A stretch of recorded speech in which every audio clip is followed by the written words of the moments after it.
В начале 2000-х и 10-х годов, когда Айсен Николаев уже занимал ключевые посты в правительстве республики и мэрии Якутска, начали разворачиваться события вокруг земельного кооператива «Сосновый берег». Именно в этот период на месте детских лагерей «Металлург» и «Геолог», где должны были отдыхать и оздоравливаться школьники, появился закрытый элитный микрорайон с особым статусом, шлагбаумом и коттеджами влиятельных чиновников и бизнесменов.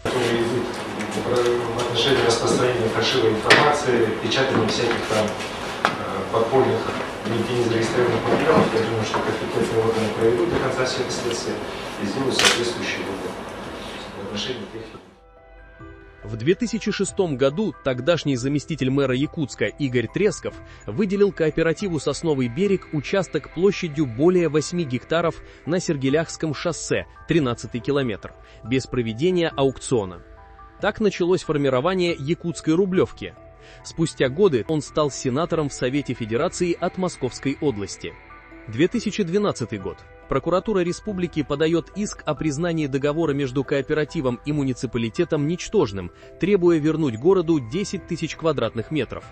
Решение суда вынесено в пользу города, но фактический возврат земли не осуществляется, и участок используется под спортивную площадку для жителей элитного микрорайона. 2013 год. Заместитель мэра Егор Попов делит участок на 40 отдельных участков. В это время Айсен Николаев является мэром Якутска и непосредственным начальником Попова, что делает его ответственным за действия подчиненного. Проверка прокуратуры выявила, что 12 участков превысили допустимые размеры, суммарно на 13 740 квадратных метров. Часть земель оказалась в городских лесах. Крупные участки получили лица, близкие к власти, включая Айсена Николаева 4420 квадратных метров и экс-директора Алмазов Анабара Матвея Евсеева. 2019 год. В июле прошли публичные слушания, на которых рассматривалось отклонение от предельных параметров строительства индивидуального жилого дома на земельном участке. На этих слушаниях выяснилось, что часть недвижимости была оформлена на Аяну Николаеву, несовершеннолетнюю дочь главы республики 2007 года рождения. Хотя Айсен Николаев уже указал этот участок и дом в декларации 2017 года, формально юридическим собственником по документам числилась дочь. Именно поэтому инициатором публичных слушаний выступила Аяна. 2021 год. Кооператив «Сосновый берег» направил в мэрию письмо с просьбой провести строительство канализации, асфальтирование дорог и подключение уличного освещения.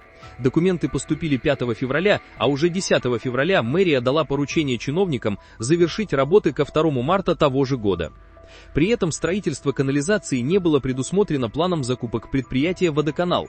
Несмотря на это, «Водоканал» провел проектирование и строительство самотечной канализации стоимостью 13,7 миллионов рублей, оплаченной из бюджета города за счет всех жителей Якутска. Параллельно «Водоканалом» велись работы по восстановлению перемерзшего водопровода в микрорайоне, также за счет бюджета. Аукцион на отбор подрядчика состоялся лишь в конце июня 2021 года, победителем стала ООО «Сабо». Республиканского предприятия на инфраструктуру элитного микрорайона не были запланированы и проводились вне общих приоритетов для жителей города. Работы завершились на фоне масштабных лесных пожаров в регионе, когда большинство жителей республики и добровольцы боролись со стихией своими силами.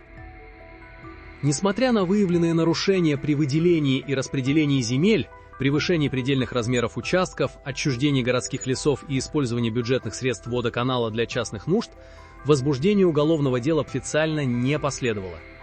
Материалы проверки были направлены в Следственный комитет, но фактически расследование не привело к каким-либо последствиям для высокопоставленных чиновников, что позволило назвать дело замятым.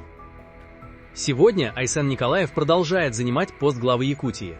И в то время как он лично не несет ответственности за свои действия перед законом, тысячи якутян сегодня рискуют жизнью на войне, выполняя преступные распоряжения, исходящие от людей, подобных ему.